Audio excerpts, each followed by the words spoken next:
I do believe that disclosure will trigger very possibly the greatest era of reform in history. In other words, it's going to create a kind of a cascading effect in which, because of the fact that the world's attention will suddenly be focused pretty much in the same direction, through billions of eyes focusing in the same direction, and that everything sort of is tossed up in the air, everything goes on the table suddenly, which happens once in a while, that the reformist movements that are out there, and there's reformist movements everything, right? You just don't hear about them, but they're out there struggling along, working out of their basements, will suddenly be given life and energy and money.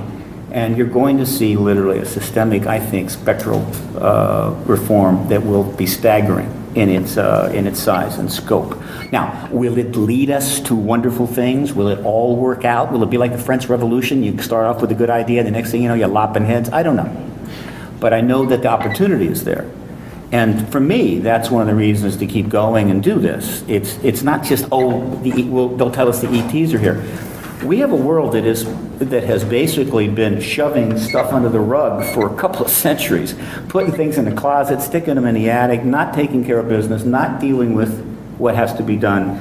And that was going to catch up with us. And I think this is the trigger that suddenly says, okay, we got to clean out the basement, clean out the attic, we got to cut the lawn, we got to take care of business, we got to clean up the secret empire, we got to start filming the Bilderberg meetings, we got to toss the skull and bones idiots off the Yale campus. We got to do a lot of things. We need monetary reform. We need doctrinal reform in the Christian church, the Islamic faith. We got to take care of stuff because a lot of stuff is stupid, right? It's ridiculous. But we're locked up. After the last 2,000 years, we're just completely all locked up. We can't move. And so you go to the Congress for some simple thing, and the Congress is going, I can't move. And you go to the Islamic faith and say, look, we need a little change here. We're going to have a world class. We can't act. Catholic Church can't change its policy on birth control. We can't get anything done. All of a sudden, boom, into this comes the biggest event of all time. So, what happens after that's up to us. I just look as my job as trying to help people look and see and maybe be part of the post-disclosure world.